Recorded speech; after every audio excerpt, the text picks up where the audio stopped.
Hello students, कैसे हैं आप लोग। आप देख रहे हैं biology lecture by Shivam Sharma.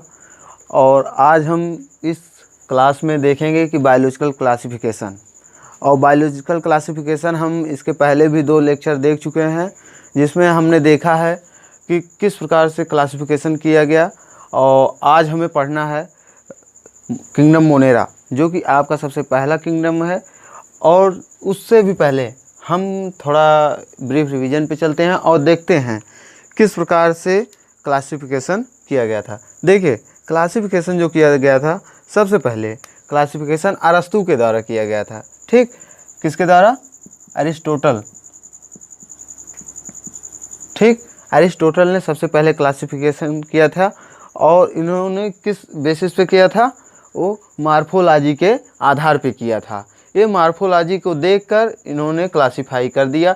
और इन्होंने क्लासिफाई जो किया था वो प्लांट और एनिमल 2 भागों में किया था। कौन से? प्लांट और एनिमल। अब देखिए, प्लांट को इन्होंने 3 भाग में बांटा था। प्लांट को इन्होंने 3 भागों में बांटा था। कौन कौन से? हर्ब, श्रब और ट्री। इन्होंने प्लांट को 3 भागों में बांटा था, हर्ब, श्रब और ट्री। जबकि एनिमल को इन्होंने 2 भागों में बांटा था। एक ऐसे एनिमल या ऐसे ऑर्गेनिज्म जिनमें रेड ब्लड सेल पाए जाते थे। क्या? जिनमें रेड ब्लड सेल पाए जाते थे, उन्हें बोलते थे इनेमा। और दूसरे वो ऑर्गेनिज्म थे जिसमें रेड ब्लड एब्सेंट था, उन्हें बोलते थे एनेमा। देखिए, अब समझिए, आप यहाँ से आप एक सिंपल ट्रिक से समझ सकते हैं कि एनेमा का अर्थ है मतलब ए फॉर एब्सेंट। अर्थात यहाँ पे जो आपका रेड ब्लड था, रेड ब्लड सेल एब्सेंट था। ठीक, इसलिए इन्हें एनेमा बोला। और इनेमा मतलब रेड ब्लड सेल्स प्रेजेंट।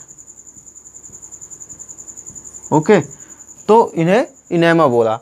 अब इसके बाद कुछ समय, इनका ये काफ़ी दिन चला, लेकिन इसके कुछ समय पश्चात फिर आ गए आपके Carolus Linnaeus.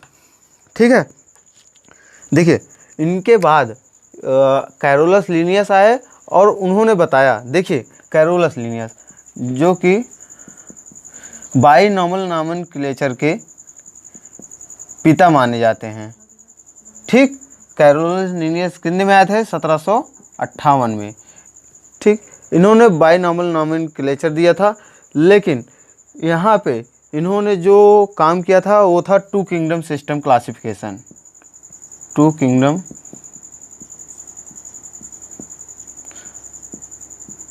System of classification. देखिए, ये भी कुछ खास नहीं, लेकिन इन्होंने यह बताया था कि देखिए, वे ऑर्गेनिज्म किस प्रकार इन्होंने कैरोलस लीनियस 1758 में आके 2 किंगडम क्लासिफिकेशन सिस्टम दिया था, जिनमें सबसे पहला था प्लांटी और दूसरे थे एनिमिलिया।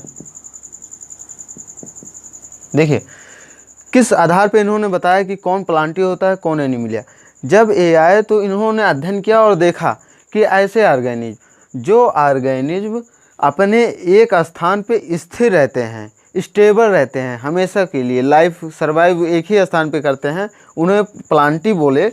और जो गतिशील अर्थात मूवमेंट कर सकते थे, लोकोमोशन कर सकते थे, उन्हें क्या बोला? एनिमिलिया। इस आधार पे इन्होंने इनको 2 भागों में बांटा। लेकिन कुछ समय बाद एक तीसरे साइंटिस्ट आए जिनका नाम था अर्नेस्ट हैकल।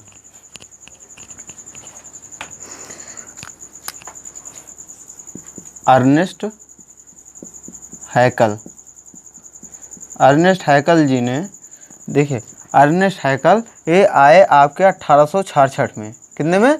1866 में। 1866 में जब ये आए तो इन्होंने देखा कि कुछ ऐसे भी ऑर्गेनिज्म थे जो प्लांट का कैरेक्टर शो करते थे और कुछ ऐसे ऑर्गेनिज्म थे जो एनिमल का कैरेक्टर शो करते थे, लेकिन कुछ ऐसे थे जो दोनों के कैरेक्टर शो करते थे। अर्थात उनमें काफ़ी सारी प्रॉब्लम थी, उन्हें समझना बड़ी मुश्किल होता था। तो इसलिए अर्नेस्ट हैकल फिर 1866 में आए और इन्होंने three kingdom system of classification दिया। Three kingdom system of classification. देखिए, जब अर्नेस्ट हैकल 1866 में आए तो इन्होंने three kingdom system of classification दिया। और इन्होंने, अब देखिए किस प्रकार बांटा, इन्होंने प्लांटी जो कैरोलस लिनियस दिए थे उनके इस नियम पर, प्लांटी और एनीमिलिया इन्होंने इस दो किंगडम से एक नया किंगडम बना दिया जिसका नाम था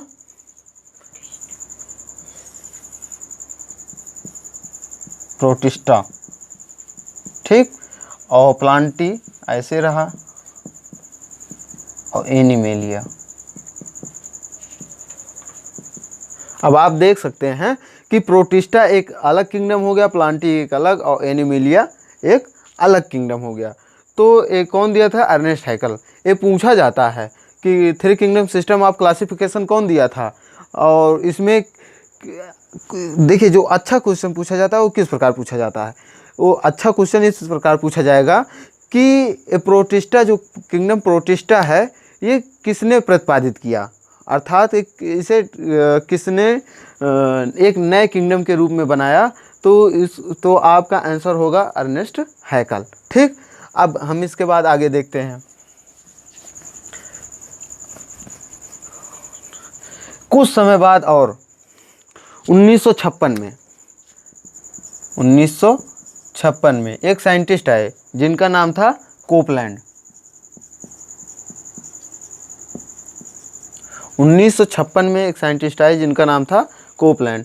इन्होंने देखा कि, जैसा कि हम पहले लेक्चर में आपसे बता चुके हैं, लेकिन फिर देखिए, जब आपके मतलब कैरोलस लिनियस आए और उनके बाद फिर आपके अर्नेस्ट हैकल आए। अर्नेस्ट हैकल ने फिर बनाया आपका कौन सा किंगडम? प्रोटिस्टा। लेकिन अब यहाँ पे भी समस्या आई। जब कोपलैंड ने अध्ययन किया तो यहाँ पे भी समस्या उन्होंने देखा। समस्या क्या थी कि अर्नेस्ट हैकल जितने भी प्रोकैरियोटिक और यूकैरियोटिक, ठीक है, जितना प्रोकैरियोटिक और यूकैरियोटिक एनिमल थे, इन्होंने सबको प्रोटिस्टा में रख दिया। लेकिन जब कोपलैंड आए, कोपलैंड ने देखा और उनको लगा कि ये गलत है। ठीक, उसके आधार पर यूनिसेलुलर, मल्टीसेलुलर, यूकैरियोट, प्रोकैरियोट सभी को इन्होंने प्रोटिस्टा में रख दिया। तो आप समझ सकते हैं कि प्रोटिस्टा अब एक अच्छा किंगडम नहीं रहा, इसमें काफ़ी सारी अभी प्रॉब्लम है। तो कोपलैंड आए और इन्होंने अध्ययन करके फिर एक नया किंगडम बनाया जिसका नाम था किंगडम मोनेरा। ठीक है, अब ये किंगडम मोनेरा किससे बना? देखिए, सबसे पहले प्लांटी, फिर एनीमिलिया। अब प्लांटी और एनीमिलिया से क्या बन गया? प्रोटिस्टा। अब कोपलैंड जब आए, कोपलैंड आए तो इन्होंने प्रोटिस्टा में देखा प्रॉब्लम ज़्यादा, तो इन्होंने इसको दो भागों में बांट दिया। पहला मोनेरा और दूसरा प्रोटिस्टा, और प्लांटी और एनीमिलिया वैसे रहने दिया। अब देखिए, इन्होंने जो मोनेरा रखा, इन्होंने मोनेरा में ऐसे ऑर्गेनिज्म रखे जो कि यूनिसेलुलर और सारे के सारे प्रोकैरियोट थे। ठीक है, और ये कुछ इसमें मोड्स ऑफ जो न्यूट्रिशन थे वो काफ़ी प्रकार के वेरिएशन शो करते थे। जैसे फोटोसिंथेसिस भी हो सकते थे और कीमोसिंथेसिस भी हो सकते थे और हेटेरोट्रॉफ्स भी हो सकते थे, ऑटोट्रॉफ्स है ही। तो इस प्रकार इन्होंने किंगडम मोनेरा और प्रोटिस्टा दो को अलग में बांट दिया। अब लेकिन कुछ समय बाद जब एक साइंटिस्ट आए जिनका नाम था आर्यछुटेकर, केवल 4 साल बाद, ठीक, 1969 में।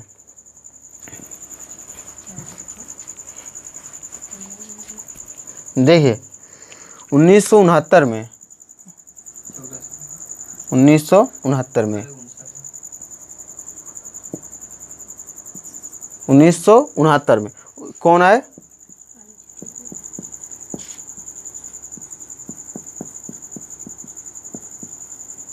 आर्या छुटेकर आए। 1969 में जब आर्या छुटेकर आए तो इन्होंने देखा कि अब भी इनको कुछ प्रॉब्लम दिख रही थी। प्रॉब्लम क्या थी कि जब कैरोलस लिनियस उन्होंने प्लांटी और एनिमिलिया में बांटा, फिर अर्नेस्ट हैकल आए, प्रोटिस्टा प्लांटी एनिमिलिया कर दिए, फिर कोपलैंड आए, कोपलैंड ने फिर किंगडम मोनेरा अलग से बना दिया, फिर प्रोटिस्टा, फिर प्लांटी, फिर एनिमिलिया। लेकिन बाद में जब आर्या छुटेकर आए तो इन्होंने देखा कि प्लांटी एक ऐसे किंगडम था जिसमें कुछ ऐसे भी एनिमल थे जो कि अपना भोजन स्वयं बना नहीं सकते थे, जबकि प्लांटी का जो मेन कैरेक्टर होता है वो होता है ऑटोट्रॉफिक और फोटोसिंथेटिक, अर्थात वो अपना भोजन स्वयं बना सकते थे। लेकिन इन्होंने देखा कि इसमें कुछ ऑर्गेनिज्म ऐसे हैं जो अपना भोजन स्वयं बना नहीं सकते, तो उन्होंने उसको एक अलग किंगडम में रखने का काम किया, जिसका नाम उन्होंने रखा फंजाई। ठीक, अब एक नया किंगडम आ गया फंजाई। तो इस प्रकार ये 5 किंगडम क्लासिफिकेशन अभी तक सबसे मोस्ट एक्सेप्टेबल मॉडल रहा है, या ये समझो कि सबसे मोस्ट एक्सेप्टेड है, और इसी को अभी तक फॉलो किया जा रहा है। इसके आगे भी 6 किंगडम ऑफ क्लासिफिकेशन आया जिसको ऊज ने दिया, लेकिन अभी उसको मान्यता सही से नहीं मिल पाई, उसमें भी काफ़ी प्रॉब्लम्स हैं, लेकिन अभी सबसे ज़्यादा इसी को मान्यता मिली है। तो आर्या छुटेकर ने 1969 में फंजाई एक नए किंगडम को बनाया, और इस प्रकार अब आपके सामने आ गए 5 किंगडम। कौन कौन से? मोनेरा, प्रोटिस्टा, उसके बाद आपका फंजाई, प्लांटी और एनिमिलिया। ठीक, अब देखिए 1 2 3 4 5, अब आपके 5 किंगडम हो गए। अब हम इसी 5 किंगडम क्लासिफिकेशन, जैसा कि एक चार्ट के माध्यम से हम आपको लेक्चर नंबर 2 में बताया था, लेकिन अब हम इसे एक एक किंगडम के बारे में बहुत डिटेल्स में बात करेंगे कि किस प्रकार जैसे हम सबसे पहले अपना पहला किंगडम जो है मोनेरा, हम किंगडम मोनेरा पे बात करेंगे और देखेंगे कि किस प्रकार किंगडम मोनेरा में जो ऑर्गेनिज्म है जो कि प्रोकैरियोटिक और यूनिसेलुलर हैं, और इनके क्या क्या कैरेक्टर हैं और ये किस प्रकार से रहते हैं, और ये अपने लाइफ किस प्रकार सर्वाइव करते हैं। तो देखते हैं अब हम नेक्स्ट, तो देखते हैं हम आगे कि, तो हम बात करने चले हैं किंगडम मोनेरा की। तो देखो किंगडम मोनेरा को सबसे पहले कौन दिया था, किसके द्वारा दिया गया था? कोपलैंड। कौन दिया था? कोपलैंड। और कितने में दिए थे? 1956 में। ठीक, ये क्वेश्चन पूछा जाता है कि किंगडम मोनेरा कौन दिया था, तो कोपलैंड दिए थे और 1956 में दिए थे। अब देखिए सबसे पहले किंगडम मोनेरा, इसका अब इसमें जो रखा गया था वो किसको रखा गया था? सारे के सारे इसमें जितने भी ऑर्गेनिज्म थे सारे के सारे बैक्टीरिया थे। ठीक है, कौन थे? बैक्टीरिया। अब बहुत हम इम्पॉर्टेंट बात देख लेते हैं बैक्टीरिया के केस में कि सबसे पहले बैक्टीरिया को खोजा किसने था? Discoverer of bacteria. ठीक है, तो bacteria discovered by A.B. Leeuwenhoek.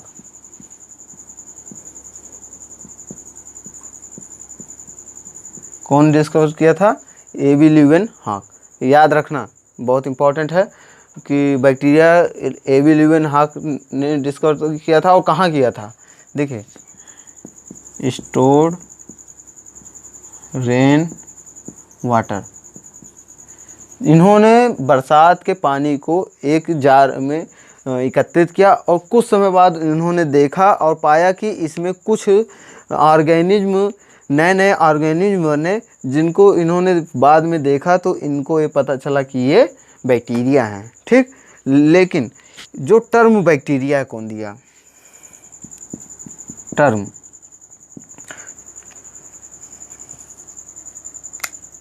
Term bacteria कौन दिया था?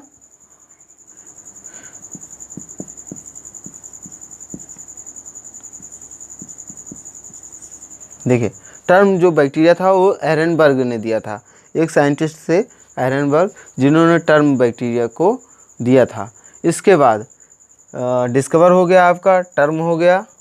और देखिए अब कल्चर, देखिए इसका जो एक, आपको कल्चर पता होगा ना कि किस प्रकार से कल्चर किया जाता है। ठीक, कल्चर का अर्थ ये होता है कि किस प्रकार से इसे लैब में बनाया गया, तो इसी को बोलते हैं कल्चर करना। और कल्चर करना, देखिए कल्चर करने का अर्थ ये होता है कि किस प्रकार इनसे लैब में बनाया जा सकता है। और जिसे कल्चर किया था उनका नाम था रॉबर्ट कोच। ठीक है, रॉबर्ट कोच थे जिसने, देखिए 1876 में रॉबर्ट कोच ने इसको कल्चर किया था, बैक्टीरिया को। ठीक, और जब कल्चर किया तो इन्होंने इसी के आधार पे इनको फादर ऑफ बैक्टीरियोलॉजी भी कहते हैं। क्या कहते हैं? Father of bacteriology, father of bacteriology भी इन्हें कहा जाता है। देखिए बैक्टीरियोलॉजी क्या होता है, हम आपको ये भी बता देते हैं। देखिए बैक्टीरियोलॉजी दो शब्दों से मिलकर बना है। ठीक, बैक्टीरियोलॉजी दो शब्दों से मिलकर बना है, एक होता है बैक्टीरिया और दूसरा है लॉजी। अर्थात बैक्टीरिया आपके जो बैक्टीरिया हैं और दूसरा लॉजी मीन्स होता है स्टडी। अर्थात बैक्टीरिया के बारे में जब हम स्टडी करते हैं तो इसे ही बोलते हैं बैक्टीरियोलॉजी।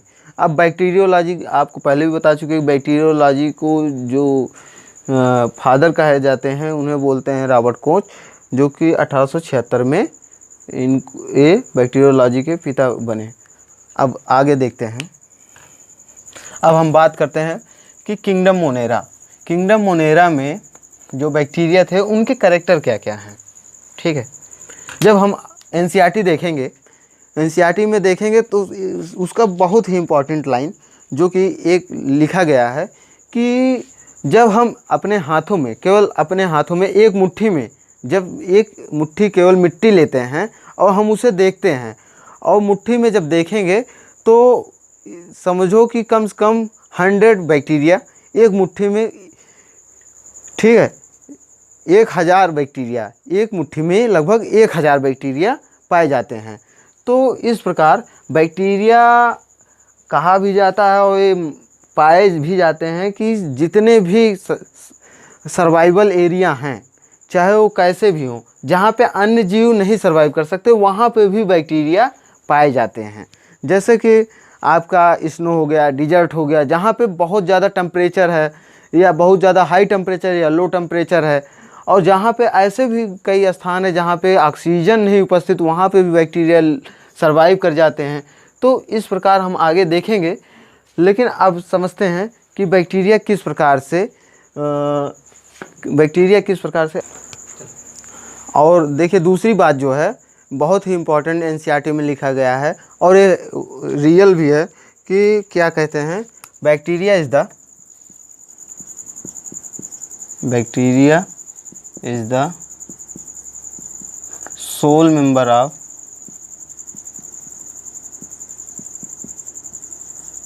Kingdom Monera.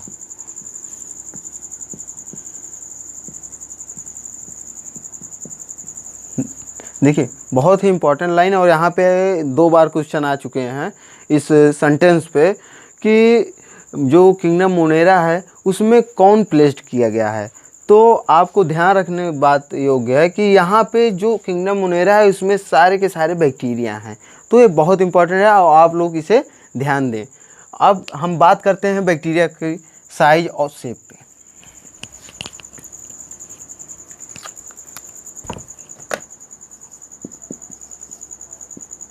साइज, ठीक है। देखिए, जब हम बैक्टीरिया के साइज के बारे में बात करेंगे तो बैक्टीरिया का जो साइज होता है वो 3 to 5 माइक्रोमीटर इन लेंथ। यहाँ से भी क्वेश्चन पूछे जाते हैं कि बैक्टीरिया का साइज कितना होता है, तो आप याद रखेंगे 3 to 5 माइक्रोमीटर इन लेंथ, ठीक। अब इसके बाद हम बात करते हैं शेप पे। देखिए, जब हम शेप देखेंगे तो इसी शेप के आधार पे, on the basis of shape, bacteria are divided into 4 groups. On the basis of shape, bacteria are divided into 4 groups. यहाँ पे आप डाल लीजिए हेडिंग शेप, ठीक। जब हम शेप के आधार पे देखेंगे तो देखेंगे कि बैक्टीरिया 4 भागों में बांटा गया है। देखिए, सबसे पहला कॉकस, दूसरा कॉमा शेप, ठीक। तीसरा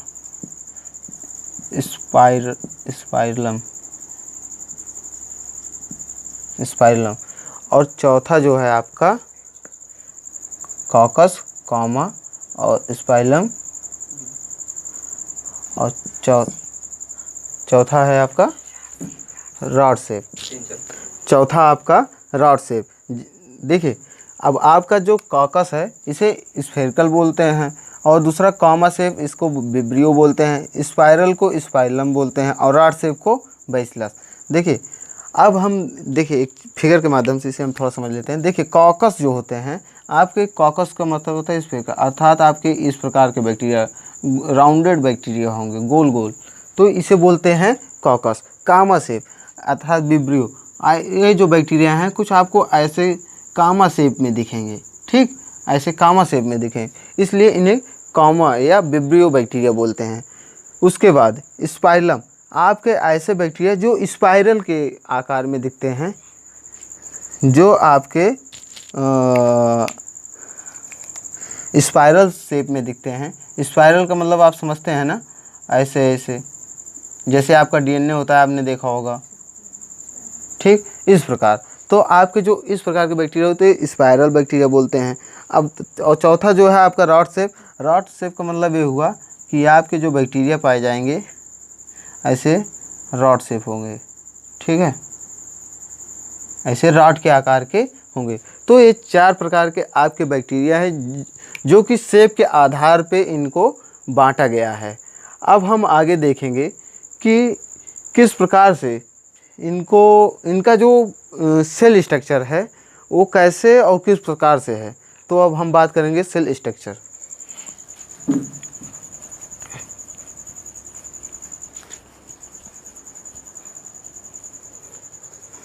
तो अब हम देखते हैं स्ट्रक्चर ऑफ बैक्टीरिया।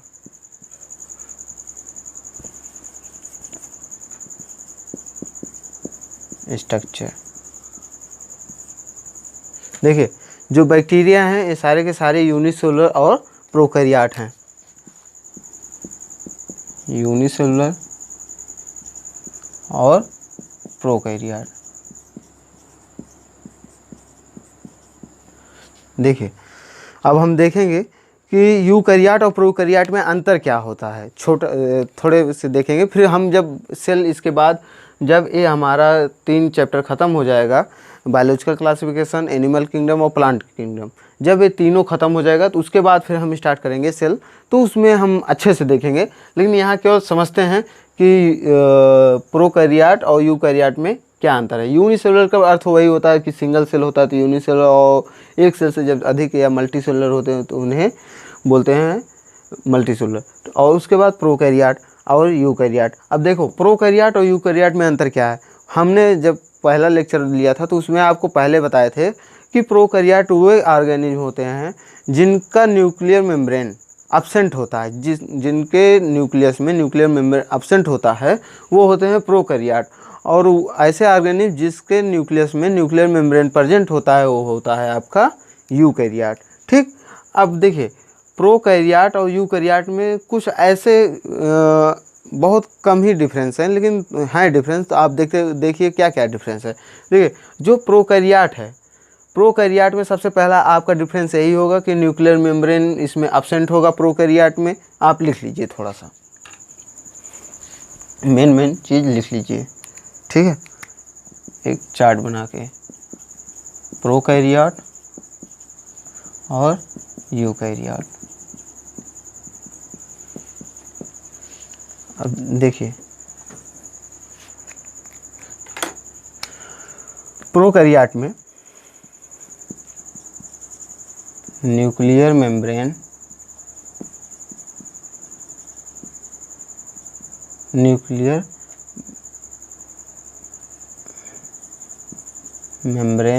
आपका जो प्रोकैरियोट उसमें जो न्यूक्लियर मेम्ब्रेन है वो एब्सेंट होगा, ठीक है, इसमें प्रेजेंट होगा। और देखिए इसमें जो राइबोसोम होगा वो 70S टाइप होगा, 70S टाइप ऑफ राइबोसोम। और जो यूकैरियोट है इसमें 80S टाइप, इसमें आपका 80S टाइप राइबोसोम होगा। अब इसमें जितने भी सेल ऑर्गेनेल्स हैं, अर्थात सेल के अंदर जितने भी पार्ट पाए जाते हैं या ऑर्गेनेल पाए जाते हैं, वो सारे के सारे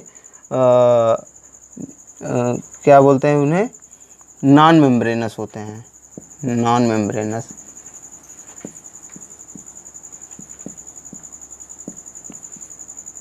और इसमें सब मेम्ब्रेन होते हैं, ठीक है, ये सब नॉन मेम्ब्रेन होते हैं, ये मेम्ब्रेन होते हैं।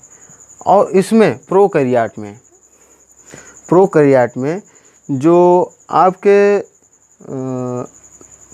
जो इसमें एनिमल होते हैं वो ज़्यादातर सभी प्रकार के मोड ऑफ न्यूट्रिशन शो करते हैं, जबकि यूकैरियोट में मोड ऑफ न्यूट्रिशन केवल ज़्यादातर हेटेरोट्रॉफ्स होते हैं और ऑटोट्रॉफ्स भी होते हैं, लेकिन सभी प्रकार के मोड ऑफ न्यूट्रिशन शो नहीं करते। लेकिन प्रोकैरियोट सभी प्रकार के मोड ऑफ न्यूट्रिशन शो करते हैं। तो ये कुछ मेन कैरेक्टर है जिससे प्रोकैरियोट और यूकैरियोट में अंतर देखा जा सकता है। अब हम इसके बाद देखेंगे, देखिए अब हम बैक्टीरिया के स्ट्रक्चर के बारे में बात करेंगे, ठीक है। देखिए बैक्टीरिया का जो स्ट्रक्चर बनता है किस प्रकार बनता है। देखिए हम मानते हैं एक बैक्टीरिया, ठीक, बैक्टीरिया कुछ इस प्रकार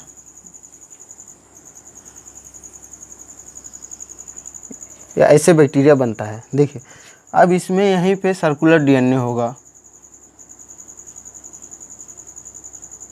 ठीक, ये सर्कुलर डीएनए हो गया। यहीं पे राइबोसोम होगा और उसके बाद ये यहाँ पे फ्लूइड होगा।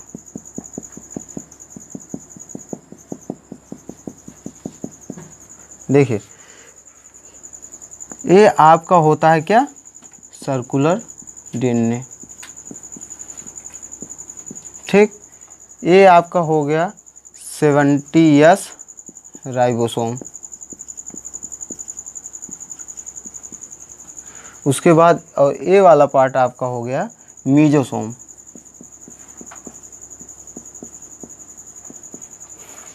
ठीक है।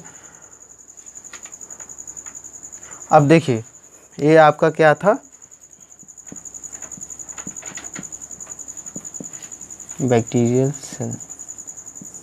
ये आपका एक सिंगल सेल है जो कि बैक्टीरिया सेल है, और इसमें देखिए क्या क्या पाया जा रहा है। 70s राइबोसोम पाया जा रहा है, मीजोसोम पाया जा रहा है और सर्कुलर डीएनए पाया जा रहा है। अब हम इसके एक एक चीज़ के बारे में डिस्कस करेंगे। सबसे पहले हम देखेंगे जो इसके ऊपर एक कवरिंग दिख रहा है, ये मेम्ब्रेन जो दिख रहा है, ये क्या है और ये कैसे होता है। ठीक है, हम इसके बारे में देखते हैं।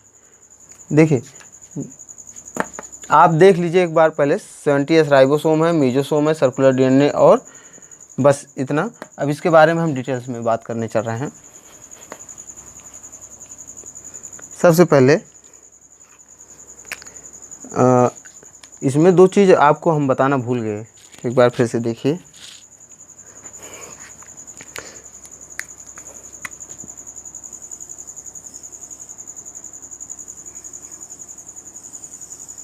बैक्टीरिया आपका कुछ इस प्रकार बन रहा है।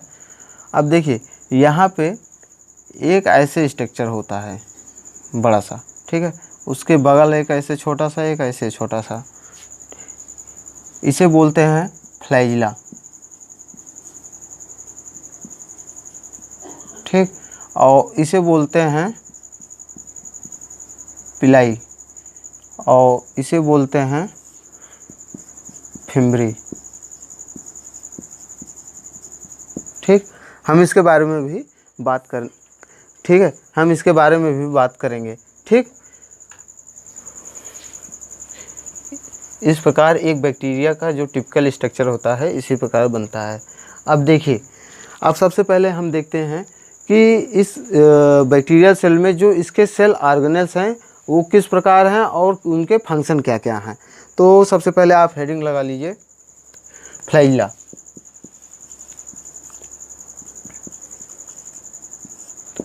देखिए जो बैक्टीरिया होते हैं वो मोस्टली उनमें सब में फ्लैजिला पाया जाता है। ठीक है, और ये जो फ्लैजिला होता है इसका फंक्शन क्या होता है। देखिए ये फ्लैजिला जो होता है,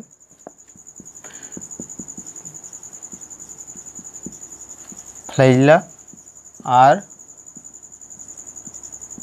मेड अप ऑफ, एक स्पेशल टाइप का प्रोटीन होता है, special type of protein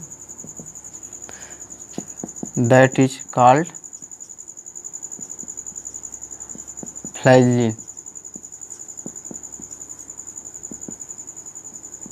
flagellin protein.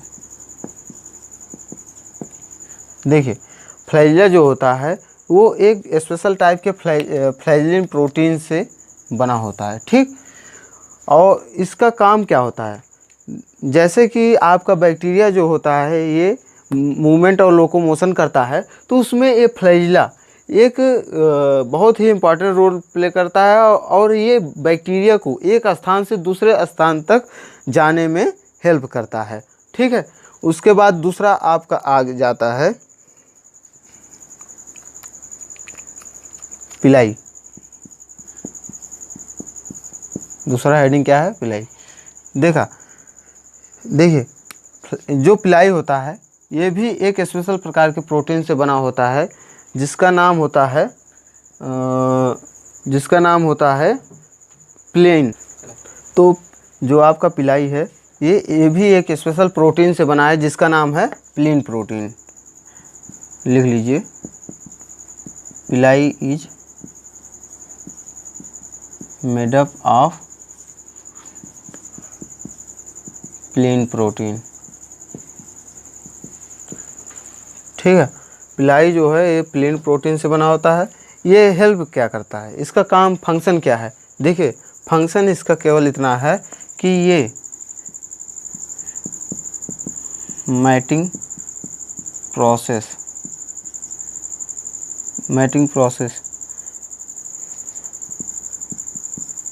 Help in mating process. इसका मतलब क्या होता है, इसका मतलब होता है सेक्सुअल रिप्रोडक्शन।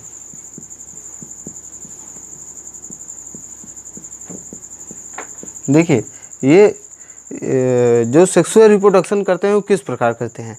देखिए ये अपने डीएनए को ये एक मतलब बैक्टीरियल सेल से दूसरे बैक्टीरियल सेल में जो ट्रांसफ़र करते हैं उसी को बोलते हैं मैटिंग प्रोसेस, और इसी को ये सेक्सुअल रिप्रोडक्शन, इसी प्रोसेस को सेक्सुअल रिप्रोडक्शन भी कहा जाता है। अब इसके बाद तीसरा स्ट्रक्चर जो आपका आता है फिम्बरी आता है। क्या? फिम्बरी।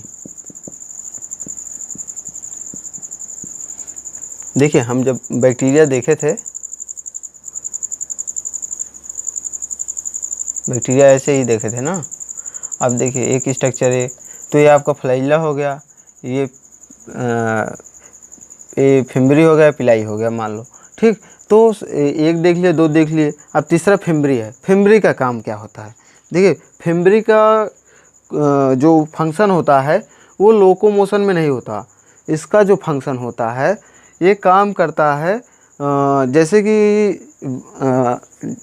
समुद्र हो गया या नदी हो गए, जहाँ पे बहुत तेज़ी से बहाव चल रहा है, फ्लो ऑफ वाटर बहुत तेज़ी से है, तो उस कंडीशन में ये फिम्बरी जो होता है ये किसी पहाड़, पत्थर ऐसे या किसी भी अन्य प्रकार के ऑर्गेनिज्म से अपने आप को चिपकने का काम फिम्बरी का होता है, अर्थात हेल्प इन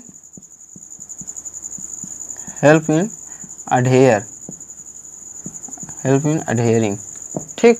ये उस ऑर्गेनिज्म से चिपकने का काम करता है। अब इसके बाद हम आगे देखते हैं। अब ये तो हम देख चुके कि ये जो 3 स्ट्रक्चर पाए जा रहे थे उनका फंक्शन क्या है। अब हम बात करते हैं सेल स्ट्रक्चर की, इनके जो सेल वॉल है उसके बारे में हम बात करते हैं, ठीक है। बैक्टीरियल सेल वॉल, देखिए जो बैक्टीरिया का सेल वॉल है 3 पार्ट से मिलकर बना है, ठीक है। बैक्टीरियल सेल वॉल 3 पार्ट से मिलकर बना है। कौन कौन से? सबसे पहला है ग्लाइकोकाइलिक्स,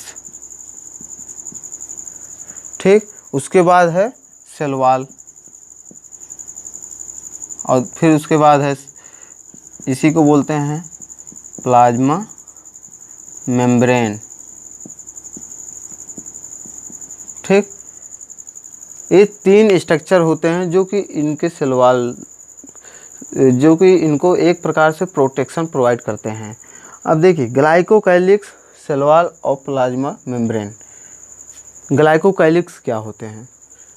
ध्यान दीजिए कि ग्लाइकोकाइलिक्स ये बैक्टीरियल सेल वॉल के सबसे जो बाहरी परत होती है, सबसे आउटर लेयर होती है, उसे बोलते हैं क्या? ग्लाइकोकाइलिक्स। अब देखिए यहाँ पे 2 कंडीशन बनती है, बहुत ही इम्पॉर्टेंट, लोग समझ नहीं पाते, लेकिन आप समझिए कि ग्लाइकोकाइलिक्स में 2 कंडीशन होती है, जिसे सबसे पहले को बोलते हैं स्लाइम लेयर, और दूसरा होता है कैप्सूल। देखिए स्लाइम लेयर क्या होता है और कैप्सूल क्या होता है। जब ये ग्लाइकोकाइलिक्स ये एक होमोपॉलीसेकेराइड से बना होता है, ठीक है। जब ये जो आपका स्लाइम लेयर होता है ये म्यूकस होता है, म्यूकस, ठीक है।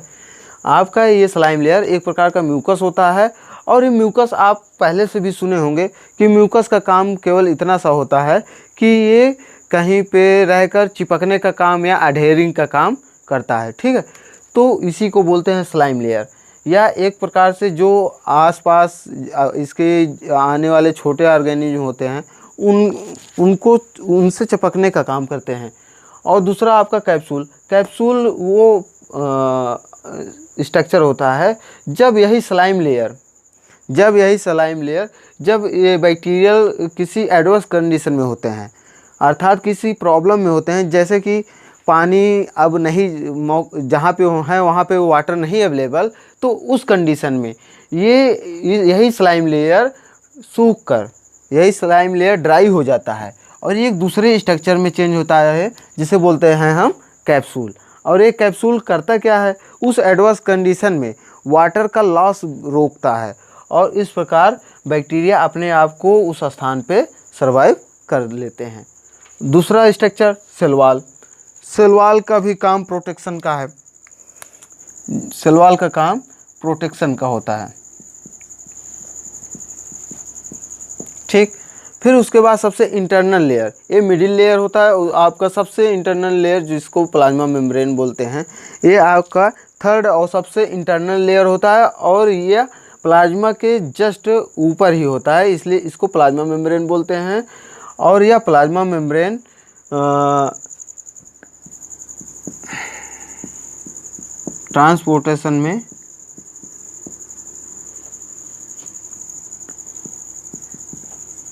ट्रांसपोर्टेशन हेल्प, अर्थात ये ट्रांसपोर्टेशन में हेल्प करते हैं।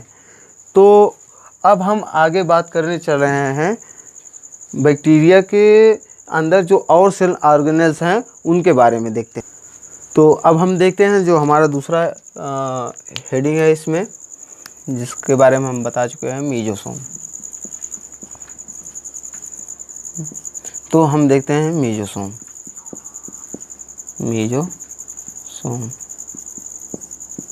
देखिए मीजोसोम बनता कैसे है। The folding of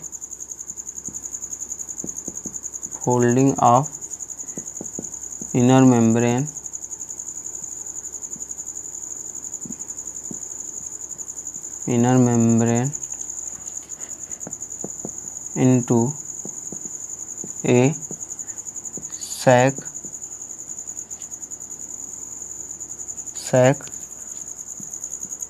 like structure that is called mesosome. देखिए जो आप इसमें देखिए जो इनर लेयर है, इसी के इनफोल्डिंग के चलते जो ये स्ट्रक्चर बना है, सैक लाइक स्ट्रक्चर, इसी को मीजोसोम बोलते हैं, ठीक। अब मीजोसोम का फंक्शन क्या होता है। मीजोसोम जो होता है आपके जैसे यूकैरियोटिक में जो आपका एक सेल ऑर्गेनेल पाया जाता है जिसे बोलते हैं माइटोकॉन्ड्रिया, ठीक है। माइटोकॉन्ड्रिया का फंक्शन क्या होता है। माइटोकॉन्ड्रिया का फंक्शन ये होता है कि ये ऑक्सीजन के प्रेजेंस में ये किस प्रकार से श्वसन करता है, सेल किस प्रकार से अपने आप को जीवित रखता है, उसी प्रकार सेम वही फंक्शन ये मीजोसोम का होता है, ठीक है। मीजोसोम भी बैक्टीरियल सेल वॉल अर्थात प्रोकैरियोटिक सेल को जीवित रखने का काम करता है मीजोसोम। और अब इसके बाद इसमें बचता है क्या क्या, एक बचता है आपका राइबोसोम, ठीक, और एक बचता है सर्कुलर डीएनए, ठीक। अब देखिए राइबोसोम,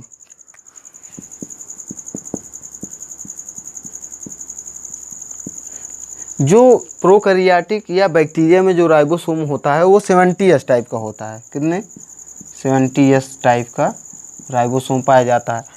अब जब हम देखेंगे जब सेल हम पढ़ेंगे तो उसमें डिटेल्स में बात करेंगे, लेकिन थोड़ा सा फिर भी देख लेते हैं। 70S राइबोसोम जो होता है इसमें इसके दो पार्टों से मिलकर बना होता है। देखिए पहला होता है 50S और दूसरा होता है 30S। देखिए यस का मतलब क्या होता है, इसका मतलब होता है सेडिमेंट कॉफिशिएंट। ये सेडिमेंट कॉफिशिएंट है, अर्थात इसका एक मात्रक है, ठीक है। जो यस है इसका एक मात्रक है, अर्थात ये 50 और 30 दो सब यूनिट से मिलकर बने होते हैं। 50 is larger unit and 30S is smaller unit.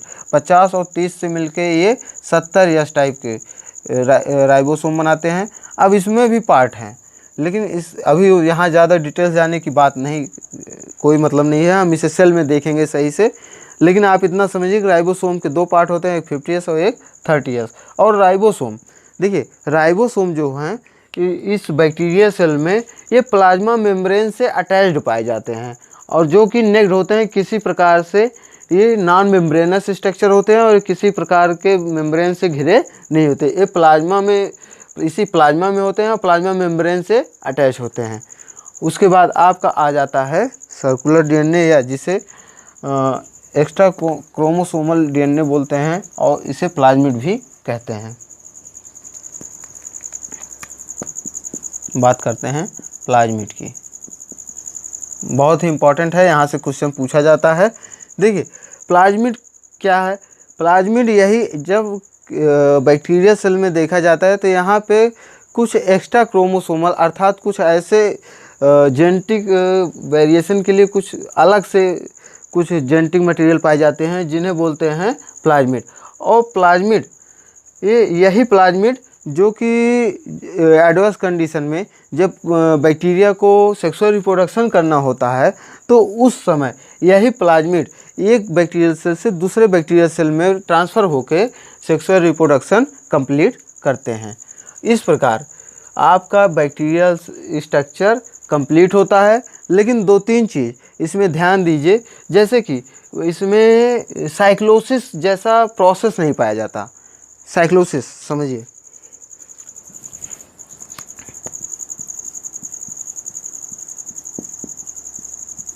देखिए साइक्लोसिस एक प्रोसेस होता है।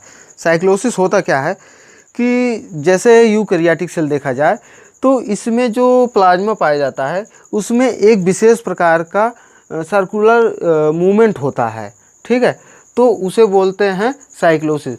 जबकि आपके प्रोकैरियोटिक अर्थात बैक्टीरियल सेल में यही साइक्लोसिस एब्सेंट होता है, ठीक। तो इस प्रकार यह स्ट्रक्चर पूरा होता है।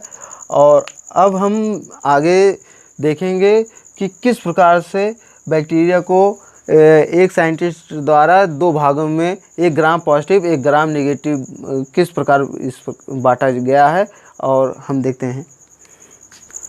तो देखिए हम थोड़ा सा एक इम्पॉर्टेंट बात देख लेते हैं कि अभी इसको हमें शुरू में बताना चाहिए था लेकिन हम वहाँ पे नहीं बता सके।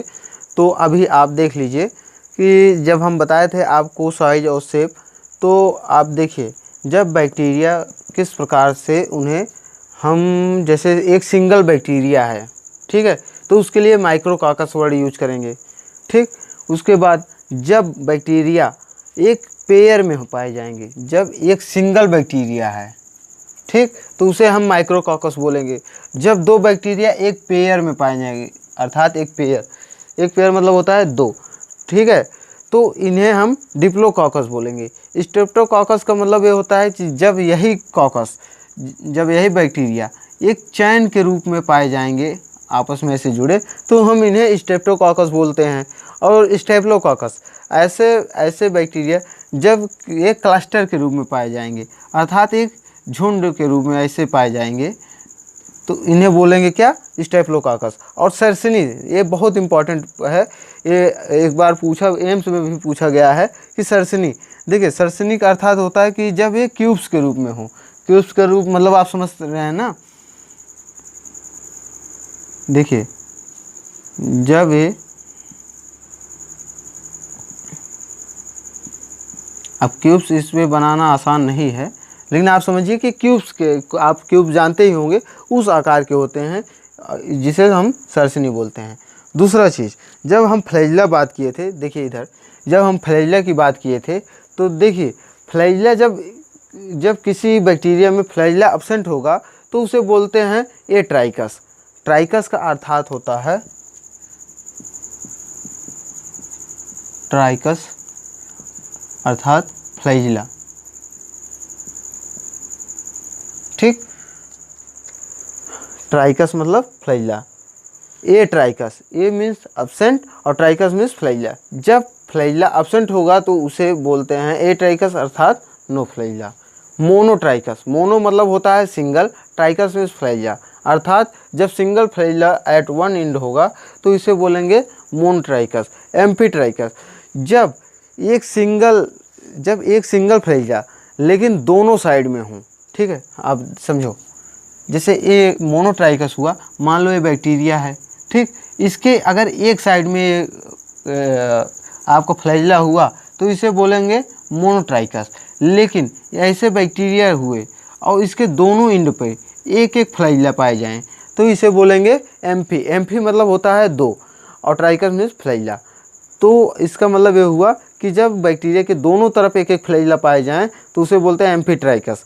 उसके बाद सिफेलोट्राइकस, जब बैक्टीरिया में किसी एक एंड पर ऐसे कि उसी एक ही एंड पर केवल एक टफ टफ पाया जाए फ्लैजिला तो उसे बोलते हैं सिफेलोट्राइकस। उसके बाद चौथा है लोफोट्राइकस। लोफोट्राइकस क्या होता है कि जब बैक्टीरिया में दोनों एंड पर एक टफ टफ फ्लैजिला पाया जाए तो उसे बोलते हैं लोफोट्राइकस। और फिर पांचवा पेरिट्राइकस, जब किसी बैक्टीरिया में चारों तरफ फ्लैजिला चारों तरफ पाए जाएं, ठीक, तो इसे बोलते हैं पेरिट्राइकस, अर्थात flagella all over the surface. तो आप इसे नोट कर लेंगे और बहुत ही इम्पॉर्टेंट है।